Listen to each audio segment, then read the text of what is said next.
Rete 2000 Web vi invita all'ascolto di Autori e Letture, uno spazio di informazione culturale con interviste e approfondimenti letterari sugli autori delle edizioni 03. Presenta Gianfranco Iovino. E buongiorno Gianfranco, qui di nuovo nei nostri studi dopo la sua quindicinale. Sono passati 15 giorni dall'ultima volta, Sì, cosa hai fatto in 15 giorni, Gianfranco? Ho letto tanto. Un sacco di robe. Ho letto tanto. Hai letto tanto. Che potevi fare te? Ma quando se ci sarà il lockdown, che fai? Leggo tanto. Leggo, scrivo anche. Buongiorno a tutti, anche da parte mia. Buongiorno. Buongiorno Gianfranco. Vedo che oggi abbiamo uno studio un po' nutrito, anche se giustamente con le precauzioni che del caso sono sempre distanziati, tutti tranquilli, tutti igienizzati, come possiamo dire, perché dobbiamo stare un po' a quello che il governo ci dice, e quindi dobbiamo stare tranquilli e distanziati e usufruire di quelle che sono le nostre protezioni individuali. Cosa ci hai portato oggi? Quali sono le sorprese di oggi? Bene, allora, il secondo appuntamento con Autori e Letture, questa finestra sul mondo degli autori, soprattutto ad indice veronese, per cui DOC per la nostra città, e grazie soprattutto al fatto che vengano ospitati in questo programma che Rete 2000 Web ci consente di diffondere, unitamente ovviamente a Edizioni 03 di Verona, che è la vera promotrice di questo spazio. Oggi abbiamo un personaggio notevolissimo, un nonnino, mi consenta di dirlo, di 76 anni appena, che al secolo si chiama Giovanni Battista Guarienti, ma è conosciuto da tutti come il Conte Nin. Un grande appassionato di favole e fiabe, al punto da averne fatto una vera e propria passione, che produce libri per l'infanzia. Un'intera collana, Edizioni 03, l'ha dedicata alla sua grande creatività narrativa, dal titolo Le fiabe dei nonni, che conta già 8 volumi, di cui parleremo diffusamente con l'autore che oggi è qui e poi anche l'illustratore, ma concentriamoci prima su il Conte Nin, che adesso do il microfono affinché si presenti brevemente a tutti quanti noi. Prego, Conte, buongiorno. Buongiorno. Allora, ha detto tutto lui, ha detto che sono un nonno, 76enne, con la passione di scrivere raccontini per i nipoti, che sono i miei, quelli del nostro illustratore Francesco, e quelli poi a caduta, nipoti attraverso le sorelle che io ho, i fratelli che io ho, ecco, e mi diverto. Ho sempre avuto una grande fortuna di avere una mamma e soprattutto una nonna che era una fabulatrice. Lei inventava favole per noi, le ripeteva, noi volevamo sempre le stesse favole che sapevamo a memoria, naturalmente, e cresciuto in questo ambiente, invecchiando, prima ho recuperato un paio di favole di mia nonna che mi ricordavo a memoria e poi ho cominciato a inventarle. In quegli anni io ho conosciuto Francesco Ballardin. Francesco Ballardin ha una matita d'oro, riesce a fare dei disegni che sono piacevolissimi per adulti e bambini, ma soprattutto per i bambini, perché è nonno anche lui di 2 nipotine. Ecco, poi ci è venuto in mente in contemporanea di farne di questi raccontini illustrati anche dei libri. Lì abbiamo incontrato la titolare dell'editrice Edizioni 03. Edizioni 03, e abbiamo cominciato una collaborazione. È andata bene, a ogni libretto lei ce ne chiedeva un altro, noi ne avevamo moltissime, una 60, 70 di raccontini, di favolette, più o meno fantasiose, più o meno vicine alla realtà, e così siamo arrivati a fare questa collana che continua a divertirci, cui ogni tanto, anche il mese scorso mi pare, abbiamo portato delle nuove novelle, e continua continuiamo a fare così. Bene, come dire, l'appetito viene mangiando addirittura, la fiaba è una dietro l'altra. Allora, entriamo subito nel vivo di questa produzione letteraria, cominciando dall'ultimo, questo tema, questa traccia molto particolare. Ci sono 3 nonni, uno scienziato, un giornalista e un illustratore che compongono la triade che inventa, arricchisce e colleziona favole inserite nell'ultimo successo. Nonno, ci parli del nostro universo? Ecco, allora Conte, ci parli di questo universo e di questo ultimo successo editoriale, letterario. Ecco, è nato perché io ho un primo cugino, figlio della zia con cui io avevo il miglior rapporto, che ha lavorato per anni a Ginevra, al CERN, proprio alla stessa scrivania del premio Nobel Rubbia. Quando lui ha visto le favolette che io scrivevo per i bambini, gli ha detto: perché non facciamo una favola sull'astronomia? Dico, a me una favola sull'astronomia, che io so che c'è il sole, c'è la luna, ci sono le stelle perché le guardo in cielo, ma al di là di quello sono di una incompetenza più unica che rara. Allora lui ha scritto quello che voleva trasmettere ai suoi nipoti, che poi sono anche i miei figli, e ai nipoti acquisiti, alle nipoti acquisiti, che sono le nipoti di Francesco. Lui ha scritto, però quando mi ha consegnato il testo io non riuscivo a trasformarlo in una favola, in un racconto, no? E ogni tanto lui veniva a trovarmi, ogni tanto ci telefonavamo e io chiedevo che cosa vuol dire questo, cosa vuol dire quest'altro, tutta una serie di cose scientifiche che non appartenevano alla mia storia, perché io nella vita ho fatto il giornalista normale, il giornalista che ha fatto il critico cinematografico, che poi ha fatto il cronista normale, che è andato addirittura allo stadio per anni per parlare di sport. Mio cugino è stato un tesoro, perché mi ha accompagnato nella traduzione che io facevo dalla lingua scientifica che lui dominava a una lingua normale, no?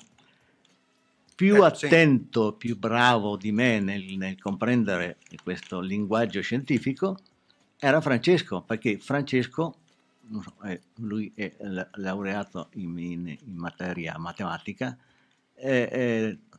traduceva queste parole scientifiche. E insomma, nell'arco di 2 o 3 mesi siamo riusciti a comporre questo libro. Ecco, io ho tradotto dalla lingua scientifica all'italiano.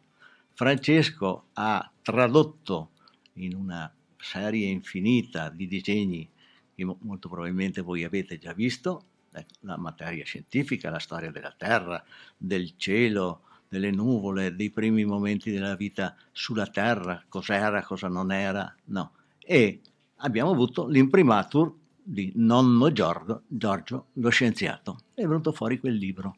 Ecco, a me è piaciuto, a Francesco anche, a nonno Giorgio anche, ecco, io spero che sia piaciuto anche a voi. Che... Certo.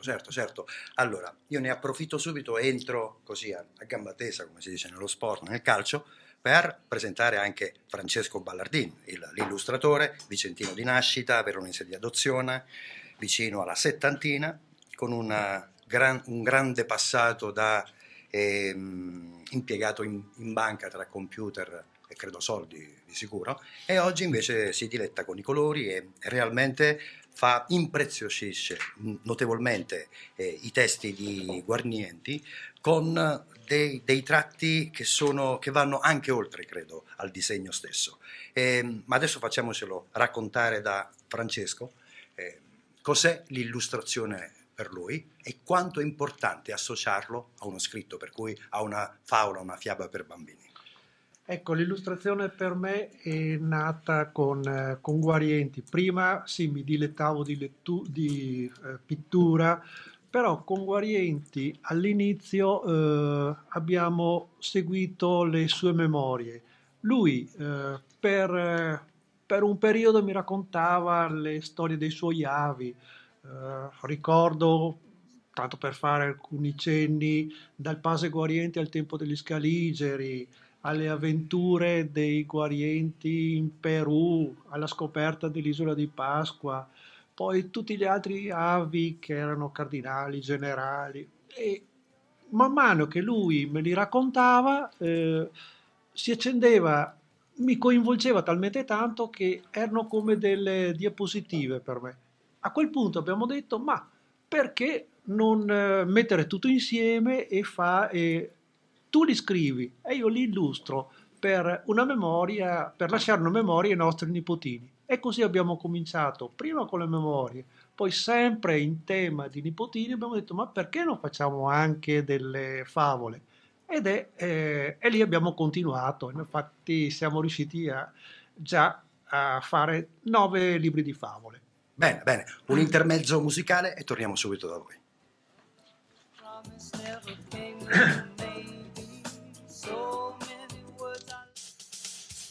Rete 2000.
Rete 2000.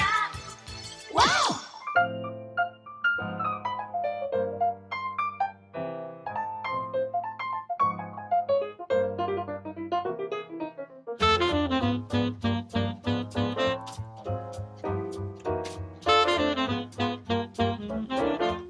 Ed è così nuovamente su Rete 2000 Web in compagnia di autori e letture con Gianfranco Iovino e i suoi graditi ospiti. Bene, bene, bene, proseguiamo pure. Allora, abbiamo ascoltato adesso l'illustratore, ritorniamo nuovamente sull'autore delle fiabe, perché anche a lui, devo chiedere, si fa sempre aiutare da illustratori, da vignettisti e quanto altro. Perché? Quanto è importante, secondo lei, l'abbinamento proprio delle figure, dei colori a quello che scrive, a quello che racconta? Noi siamo in un'epoca in cui la televisione sta dominando, è anni e anni che domina. I bambini di conseguenza, se non hanno o un filmato, o un cartone animato, o anche sufficiente dei disegni che accompagnino le storie, non li guardano neanche, proprio se ne... Cioè, sì, disinteressati. Non lo sanno neanche che le favole possono essere accompagnate, insomma, da disegni, bisogna farglielo capire. Per questo anche, oltre che per il divertimento di scrivere favole, storie per i bambini, io mi sono impegnato con Francesco in questa attività, perché penso che un bambino fin da piccolo che è abituato a farsi leggere delle novelle con un libro davanti, con delle figure, molto probabilmente da adulto sarà un adulto che legge, e il momento stesso in cui legge è un bambino che è mentalmente attivo. No, la televisione ti condiziona, ti pone nella dimensione di essere passivo, è la televisione che si riversa su di te e tu sei lì che catturi se sei intelligente o semplicemente ti lasci divertire di fronte a una favola. Quando tu leggi, avendo cominciato con la mamma, con la nonna, con il papà, a maneggiare un libro, sei tu che conduci la storia, sei tu che la ingrandisci, che la inventi, che la allarghi. Ecco, questo secondo me è fondamentale, il motivo. Bene. Per cui raccontare favole ai nipoti, che credo che sia uno dei compiti più divertenti dei nonni, così da poterli prendere in braccio, i nipotini, trascorrere con loro ore spensierate, rappresenta qualcosa di veramente importante. Lo chiedo a entrambi voi, che siete entrambi nonni. Prego, prima il Conte. Sì, no, io proprio lo ritengo fondamentale, insomma, e in più, come dice lei, c'è anche questo lato affettuoso, romantico, dolce, che ti prendi il bambino o te lo metti sulle ginocchia o semplicemente seduto vicino a te e vai avanti. Io mi ricordo la bellezza delle favole raccontate da mia nonna e da mia mamma, che facevano le voci, per cui il ruggito del leone, la capretta che bela, la pecora pure, no? E il tonfo di qualcosa, no? Che era fatto tanto queste Gli voci effetti qua. sonori, no? A corredo. Sì, che era una cosa incantevole, no? E questo ti allargava, ti faceva entrare dentro la storia, Certo. tu la vivevi, non semplicemente la ascoltavi. Ecco, questo mi è rimasto dentro e io, lo confesso, non riesco a chiudere occhio alla sera se non ho letto almeno 20-30 pagine. L'altra sera, ho letto un libro completamente.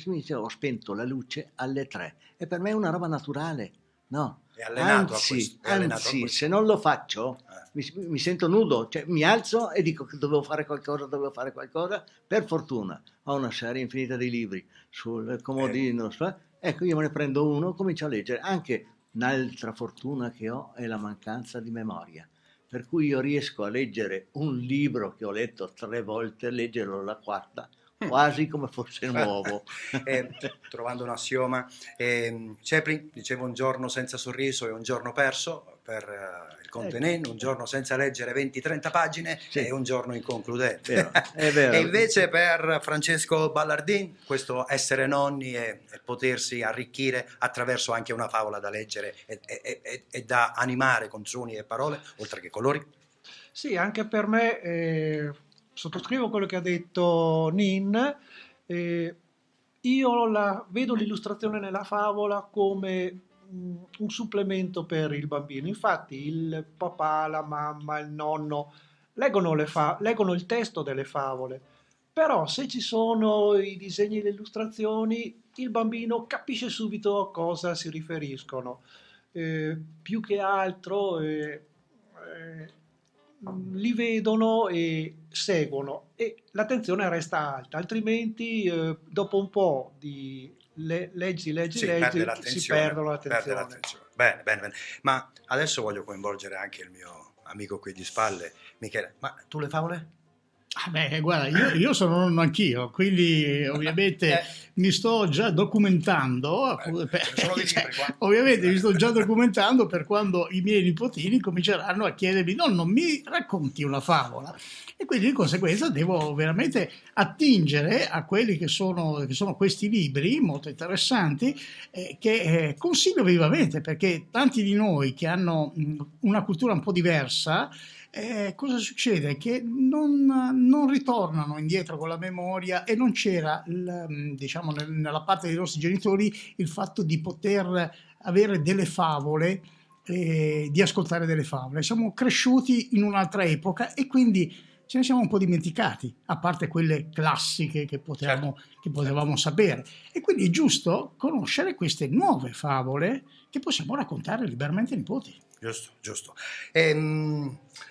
Continuiamo. Adesso così una carrellata veloce, ma è giusto anche sapere che ce ne sono altri 7 di libri di questa collana e che ce ne saranno ancora altri e ne parliamo dopo.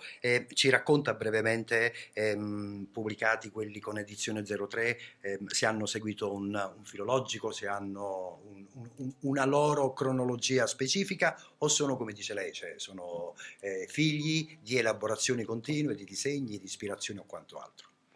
Sì, direi che sono, prima cosa, un recupero di storie che io ho sentito da bambino e che mi sono state raccontate, come ho detto prima, 1000 volte, di più di 1000 volte, e sempre uguali, precise.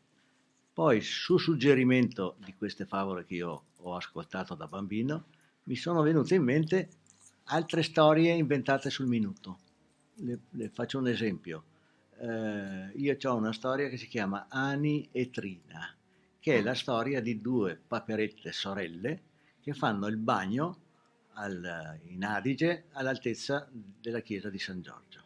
Si buttano giù, una è più scapestrata dell'altra, l'altra è più prudente, ma un giorno fanno un tuffo, l'acqua è bella, l'Adige corre molto l'Adige, no? E si trovano, adesso non mi ricordo esattamente se si ritrovino addirittura al mare. E qui al mare si divertono perché hanno una serie di amici, eccetera, però viene il giorno in cui hanno voglia di tornare a casa e non sanno che strada percorrere, no? Allora lì ci sono tanti uccelli e fanno amicizia, raccontano questo loro desiderio e dicono però noi abbiamo bisogno di aiuto. Il bisogno di aiuto arriva quasi immediatamente. Uccelli più grandi che percorrono centinaia di chilometri al giorno si presentano a loro e dicono io devo andare proprio dalle parti dove dovete andare voi. E come facciamo a volare come volate voi che siete molto più grandi? No, voi non volate. Voi vi mettete sulle nostre ali, così guardate, vedete il panorama e quando vedete il momento, il luogo da dove siete partiti, ce lo dite. Noi planiamo non sulla terra, ma proprio sull'acqua dell'Adige.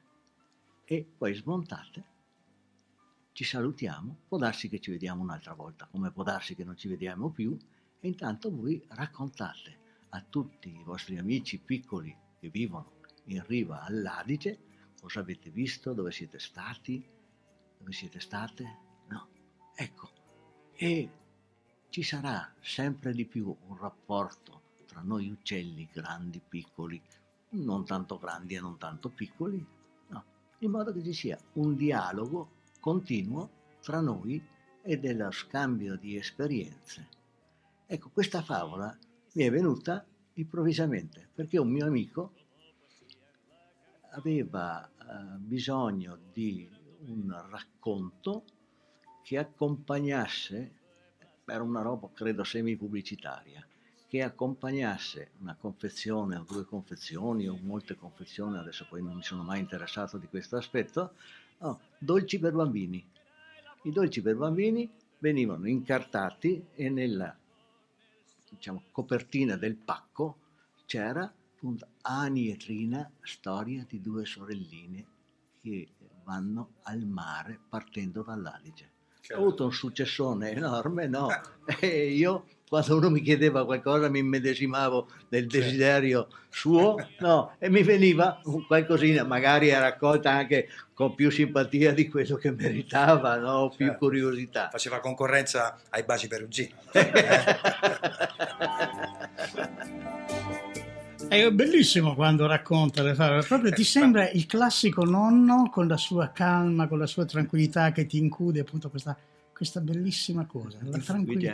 Infatti consiglio di approfondire il tema audiolibro, perché secondo me è una frontiera che esclude un po' l'illustratore, mi dispiace, però senza alcun dubbio, ecco, quella caratterizzazione della voce con gli intercalari o comunque le alzate e le discese, come si dice nel termine del doppiaggio, sarebbero di grande supporto.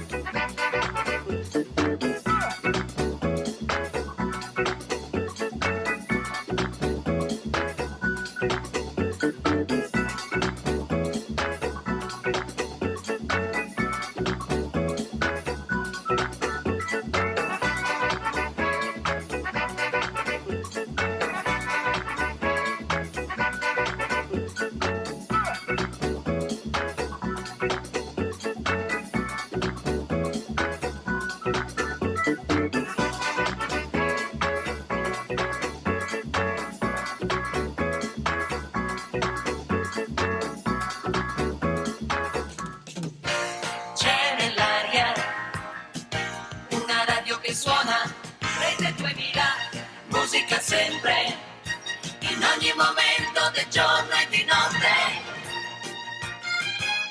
Rete 2000.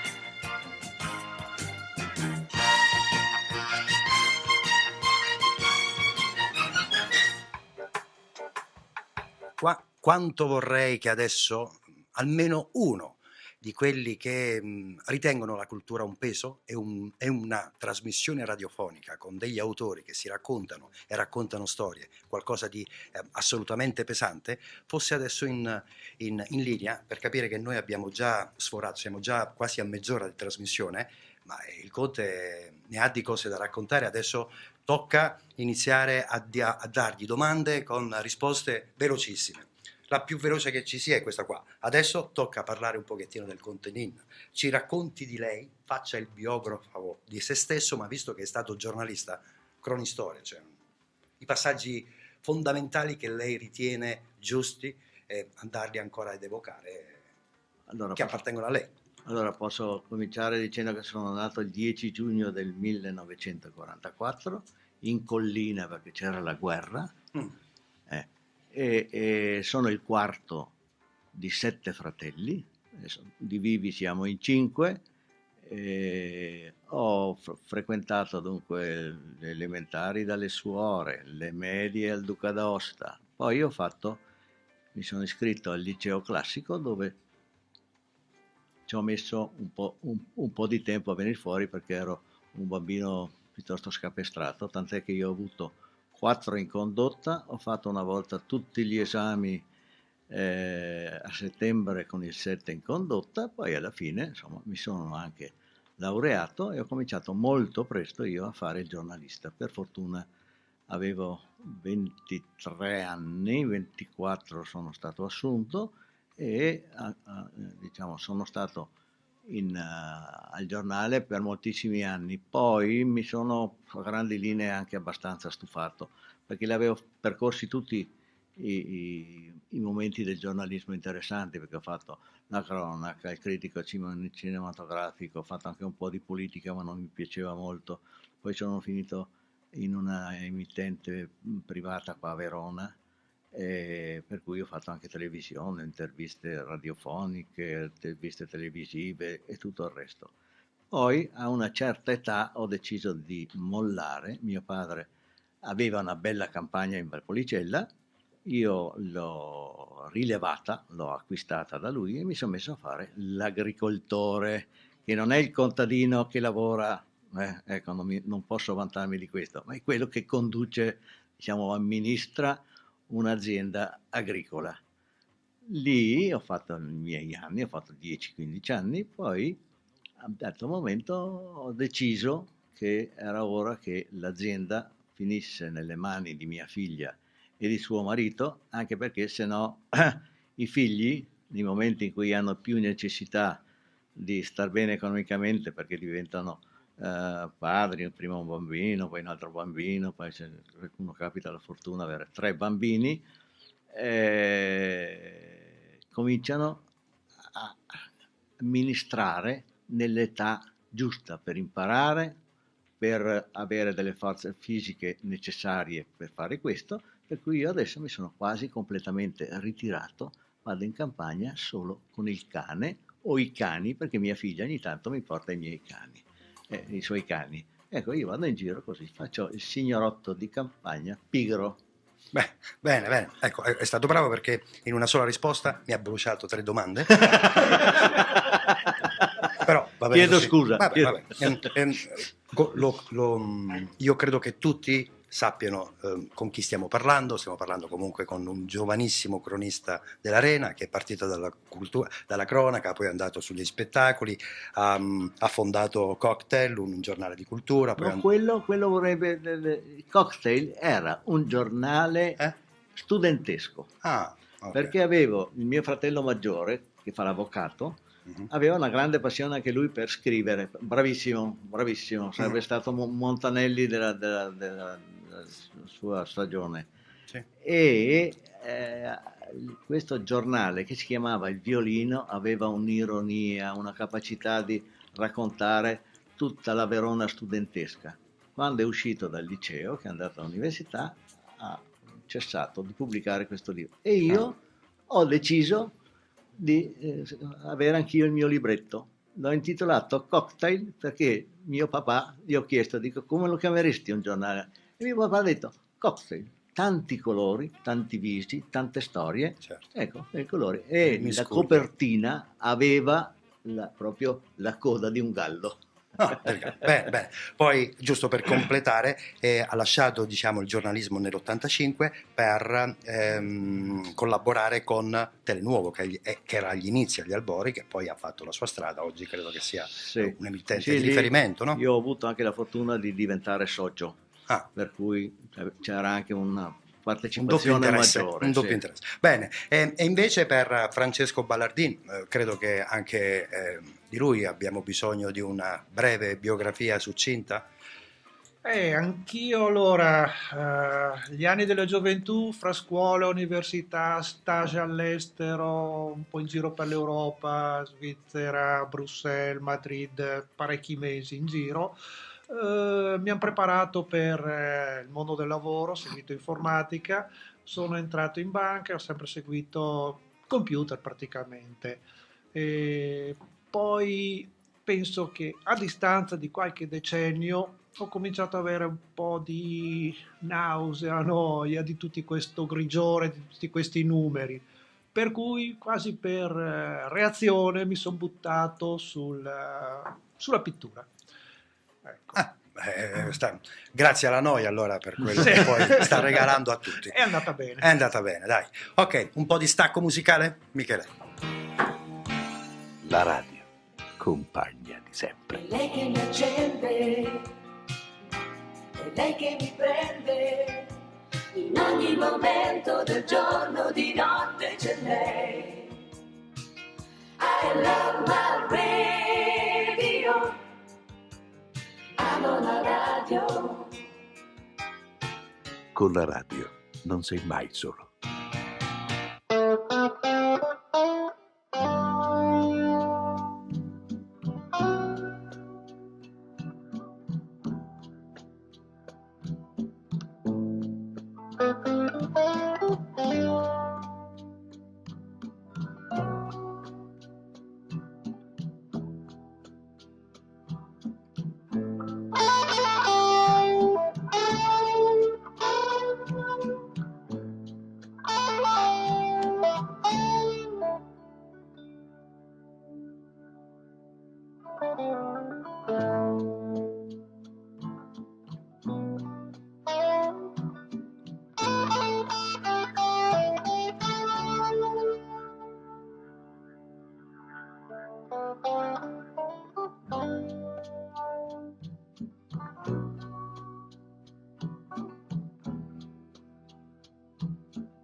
Mentre gli autori si stanno deliziando a firmare autografi e dediche sui libri, io credo che sia il caso di ritornare al programma, visto che il tempo corre, e mi rivolgo al Contenin perché adesso ho bisogno di un suo suggerimento, un consiglio.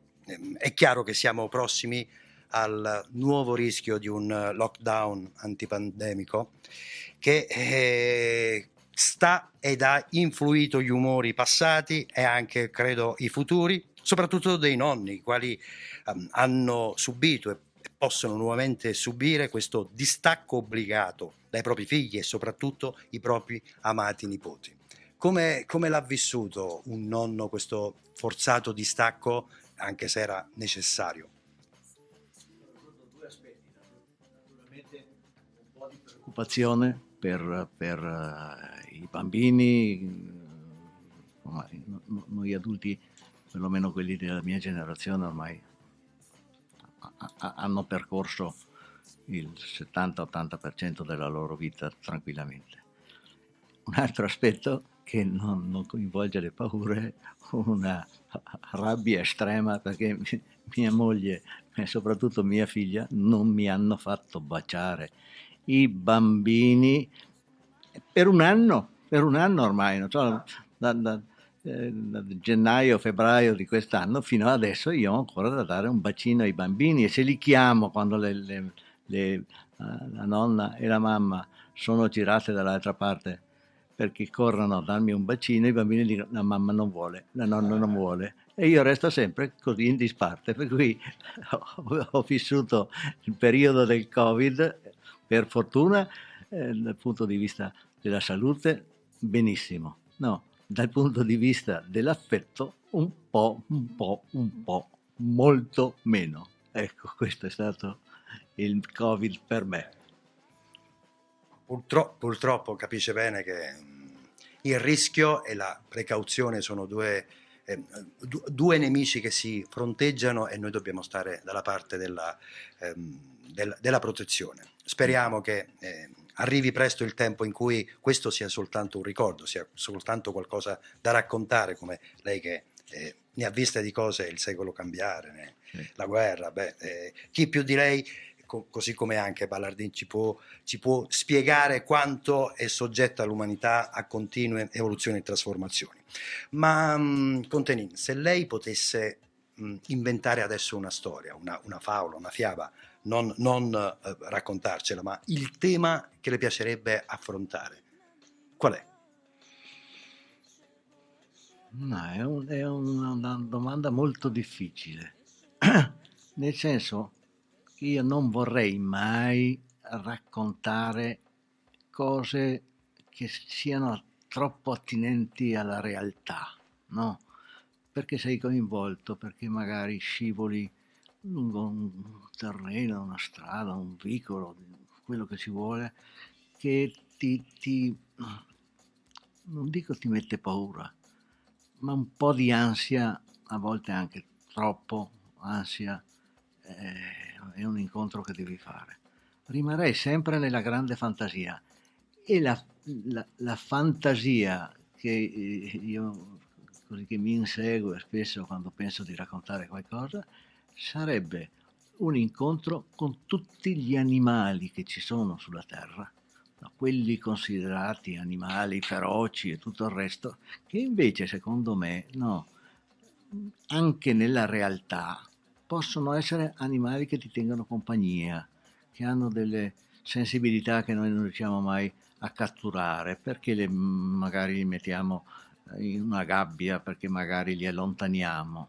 Però per esempio per me avere un elefante che mi vive accanto, no? Che cresce con me fin da piccolo, ricordando che l'elefante è l'animale con la memoria più grande, per cui se io sono carino con lui sarà carino con me. Ecco, queste cose qui. Vivere in un'enorme foresta, ecco, con tutti gli animali possibili e immaginabili. Certo. Ecco, quello sarebbe per me il dono, no, che io vorrei poter raccontare. Un'arca di Noè, sì, invece ecco, che per mare, per una foresta, anche se permettetemi questa parentesi, il peggiore degli animali siamo noi. Sì. I fatti di ieri a Parigi, in Francia, testimoniano che noi siamo i peggiori tra gli animali, perché loro c'è chi ha più memoria, chi è più feroce, chi è più territoriale, ma nessuno uccide soltanto per un credo, perché per una vendetta come facciamo noi. Questa è una cosa brutta, molto, molto brutta. Ma andiamo, Francesco Ballardin, dobbiamo essere allegri, la cultura deve essere anche socialità. La domanda è ancora più difficile. E se lei con un disegno potesse raccontare a un bambino che adesso ha un po' paura, cosa disegnerebbe? Penso che più del disegno punterei sui colori, cioè li farei delle grandi macchie di colori non per distoglierlo, per dargli un po' di carica e continuare bene la vita. Bene, per cui un overdose, usando questa parola, ma di colori, che arricchiscono anche i pensieri. Adesso parliamo un pochettino di Edizioni 03 Contenin. È una collaborazione che va avanti da sempre, no? Da tantissimo. Come è iniziata? È iniziata quando io, per spiegare ai bambini le parentele, no? I bambini le dici, quello lì è lo zio. E cos'è lo zio? Lo zio è il fratello del papà, il fratello della mamma, quelli si chiamano zii, ma tutte le volte era sempre una difficoltà enorme. Certo. Allora ho deciso di recuperare una storia di famiglia. In casa c'erano moltissimi documenti, no? E ho cominciato a raccontare queste storie, due aspetti: l'aspetto della mia famiglia di cognome, Guarienti, e l'aspetto del cognome di mia mamma, che era ancora più interessante, che è Cartolari, con grandi parentele in Sardegna, e dalla Sardegna andavamo alla Spagna, andavamo al Perù, andavamo a tutta una serie di racconti o di recupero di memorie che in casa erano proprio suffragate, no, da documenti e tutto il resto. Francesco le ha lette, no, e ha cominciato a fare dei disegni, delle bozze, dei disegni, alcuni se c'erano dei ritratti in casa, recuperandoli dai ritratti, altri inventandoli, perché se uno era un crociato aveva addosso tutto quello che occorreva a un crociato per andare a combattere, insomma. E lì è venuto fuori un primo libro, poi un secondo libro, e dopo da lì siamo partiti a fare le favole, vedendo che i nostri nipoti le apprezzavano moltissimo. Lui le sue nipotine le ha negli Stati Uniti, gliele mandava giù attraverso internet, pur essendo bambine nate negli Stati Uniti, le apprezzavano come tutti i bambini del mondo che apprezzano le favole, non hanno bisogno sicuramente di una nascita in un luogo o in un altro per apprezzarle diversamente le une dalle altre. E lì siamo andati avanti. Ci siamo divertiti e continueremo a divertirci, no? Ecco. La domanda, ma ha già la risposta nella sua continuità, li ritiene professionalmente validi, ma soprattutto tutta la fase editoriale, che dalla bozza, dalla costruzione del progetto, il libro, fino alla finalizzazione, per cui la distribuzione, ritiene Edizioni 03 una casa editrice vicina all'autore, per cui parte dell'autore stesso. No, loro sono bravi, è una casa editrice di gente brava, la signora Enza, Giovanni, che adesso io non ricordo il cognome, perché quella Proietti. Ecco, io con l'età perdo queste cose qui. Hanno un impaginatore straordinario, no? Per cui sono io spesso e volentieri che devo ringraziare loro. Tant'è che noi due facciamo tutto, glieli consegniamo, non chiediamo diritti d'autore, non chiediamo niente, perché aggiungono, anzi il 50-60% del successo di questa collana dipende da loro e dal loro continuo entusiasmo. Non smettono mai di essere contenti, di proporti cose, sono bravi. Citiamo anche Vadim, l'assistente agli autori, che comunque è un supporto fondamentale. Sono convinto. La formula scelta va bene? Quella che propone Edizioni 03, non stampe di migliaia di libri che poi restano in magazzino? Ecco, così proprio è una... È giusto così. Sì, bene. diciamo giusto così. E insieme a Edizioni 03 sta lavorando a 2 nuovi volumi, Giochi di una volta e il 9° volume della Fiaba dei nonni, no? E ci dà qualche piccola anticipazione? La facciamo dare a Ballardin? Ballardin, Sì, perché Ballardin. il topo di biblioteca che è andato a cercarsi tutte le cose è Ballardin. Per cui tocca a lui. Allora, sì, abbiamo preparato un nuovo libro sui giochi di una volta, praticamente quando noi nonni eravamo giovani. Questo sì, è vero, ho fatto un po' il topo di biblioteca, ho cercato un po' in internet, ma soprattutto le notizie sono venute da altri nonni che avevano il piacere di comunicarcele, perché questo lo ritenevano un patrimonio che non deve andare disperso. Assolutamente. Ecco, il secondo libro delle Fiabe dei nonni è relativo a filastrocche, anche questo con lo stesso sistema, cioè sempre contattando nonni, magari anche al bar dove vado al sabato con un bel gruppo di nonni, hanno voluto tutti dare il loro contributo. Bello, per cui è un progetto che unisce più forze, più Sì. elementi. Ma Ballardin, adesso trovandomi su di lei concentrato, le faccio una domanda che secondo me è abbastanza interessante. Ma il mondo, lo immagini per un istante il mondo senza più colori? Un grigiore, un bianco e nero. Cosa sarebbe? Faccio fatica, perché già la vita molte volte è triste di per sé. Se fosse senza colori, colori che sottolineano emozioni, stati d'animo, veramente sarebbe meno lieta. Tanto per fare un esempio, penso all'inverno, al cielo grigio, mancanza di colori, cioè mette tristezza e malinconia. Se invece penso all'estate con uno scoppio di colori, è una carica di vita. Certo, per cui danno energia inevitabilmente. Sì, senz'altro. E in questo favolare, in questo immaginario Contenin, se invece il mondo domani mattina si sveglia e si ritrova in una favola, Che bello. quale le piace, di quelle antiche, quelle Sì. che ci hanno raccontato a nostra volta le nostre nonne, in quale le piacerebbe esserci e cosa vorrebbe interpretare?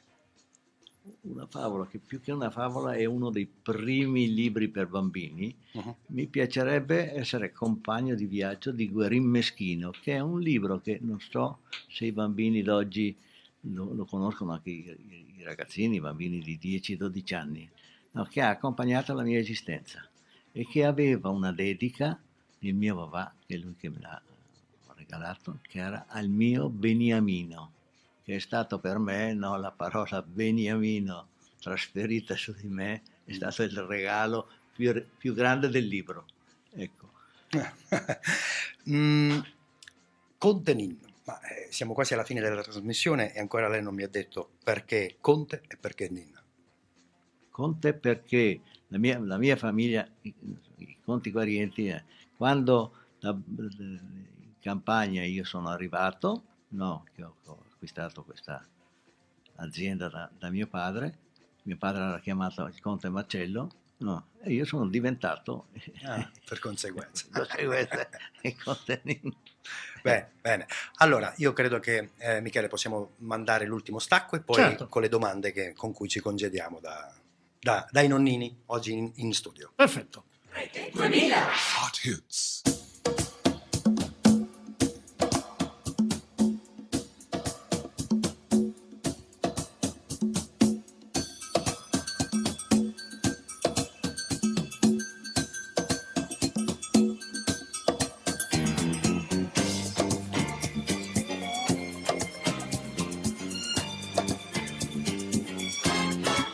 Her name was Lola, she was a showgirl with yellow feathers in her hair and a dress cut down her there. She would merengue and do the cha-cha, and while she tried to be a star, Tony always tended bar across the crowded floor. They worked from 8 till 4, they were young and they had each other. Who could ask for more at the core?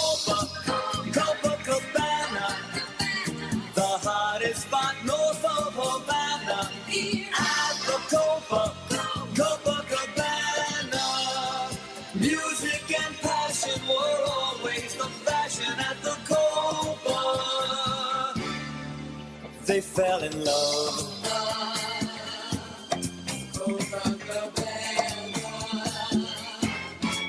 His name was Rico. He wore a diamond. He was escorted to his chair. He saw Lola dancing there, and when she finished, he called her over. But Rico went a bit too far. Tony sailed across the bar, and then the punches flew, and chairs were smashed in two. There was blood and a single gunshot, but just who shot who at the Copa? Copacabana, the hottest spot north of Havana. At the Copacabana, music and passion were always the fashion at the Copa. She lost her love.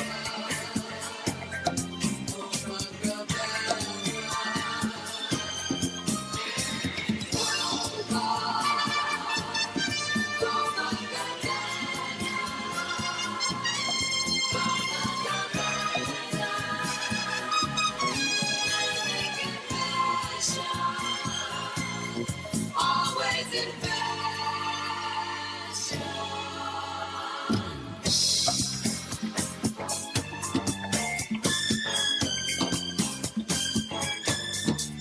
Her name is Lola. She was a showgirl, but that was 30 years ago when they used to have a show. Now it's a disco, but not for Lola. 322 your radio. Eccoci qua. Allora, siamo all'ultima fase di questa nuova trasmissione.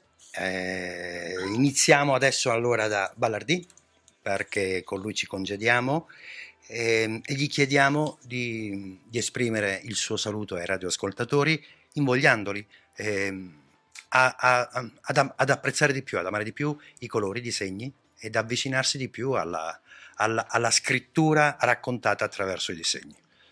Sì, io auguro a tutti quelli che ci ascoltano di fare delle esperienze tipo quelle che abbiamo fatto noi, cioè di scrivere e di illustrare, ma più di questo augurerei di farlo con lo spirito che ci ha contrassegnato, cioè di farlo con molta serenità e soprattutto divertendosi nel farlo. Bello, per cui qualcosa di bello perché è spinto dal fatto che diverte, no? Che Certo, piace. deve Bene. divertire, così si fa anche volentieri. Benissimo. E invece adesso siamo ai saluti col Contenid, che prima di salutarsi con tutti i radioascoltatori e con noi ovviamente qui in studio, io devo chiedergli di leggerci, di raccontarci una sua storia, una sua favola, fiaba breve, perché non abbiamo tutto questo tempo, con quel suo incedere, con quel suo raccontare a voce che è così bello da ascoltare. Grazie. Prego. Allora vi leggo una favola che si chiama La bella Upupa. L'Upupa è un uccello, come voi sapete.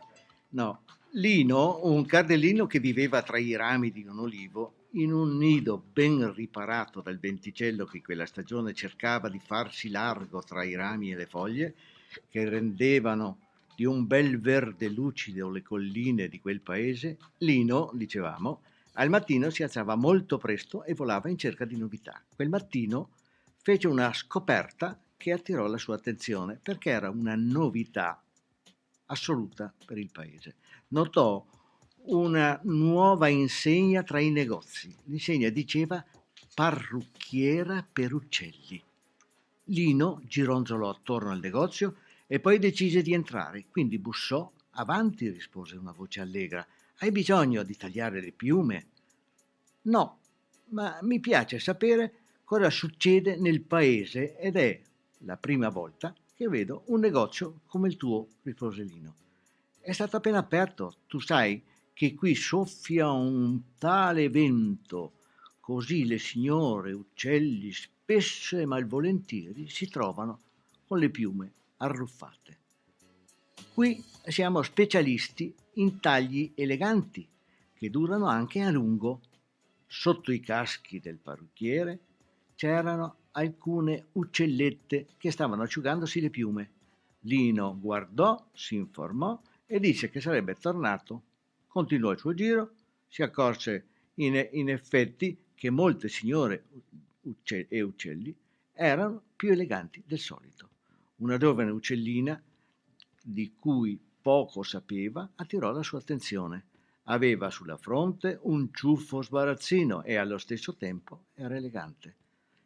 Il giorno dopo Lino tornò per fare conoscenza con quell'uccellina. Non sapeva come si chiamasse e così l'apostrofò. «Ehi, bella pupa, chi ti ha suggerito quel taglio di piume?» «È stata la nuova parrucchiera», rispose l'uccellina. «Ti piace?» «Moltissimo», rispose Lino. «Sembri proprio una bella pupa». Ogni volta che passava da quelle parti, Lino incontrava l'uccellina e la chiamava «Ehi pupa!» e così anche tutti gli altri uccelli cominciarono a chiamarla pupa. Era un complimento e a nessuno venne in mente di domandare a quella giovane elegante quale fosse il suo vero nome. Da allora in poi per tutti divenne pupa e anche pupa quando la chiamavano per farsi sentire meglio. Così le rimase questo nome e anche oggi quel bell'uccellino dal ciuffo ribelle e dal lungo becco è da tutti conosciuta come pupa.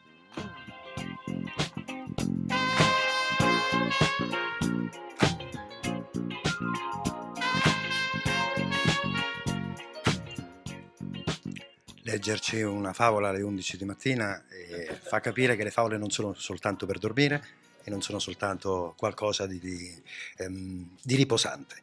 Ma la favola è anche sognare e Sì. lui ci ha fatto sognare in questo Sì, momento. alle 11 di mattina. Purtroppo, devo dire, purtroppo anche questa volta, questo secondo appuntamento è già terminato e io non posso che ringraziare chi oggi ci ha seguito, chi è qui in studio e voglio congedarmi dal Contenin con una richiesta da rivolgere a chi crede che le favole siano soltanto buone per i nonni e per i bambini, quando invece tutti quanti noi, anche noi qui in studio, mentre che stiamo sfogliando alcuni dei suoi libri, ci rendiamo conto che è attraente l'idea di continuare la storia, di andarci a vedere anche i disegni che animano quella storia stessa. Un consiglio da parte sua da rivolgere a chi non è nonno e a chi non è bambino, ma è all'interno di sé quel fanciullo che ancora oggi chiede: raccontami una storia. Io andrei su quello che ha già detto Francesco. Le storie, coltivarle dentro di noi.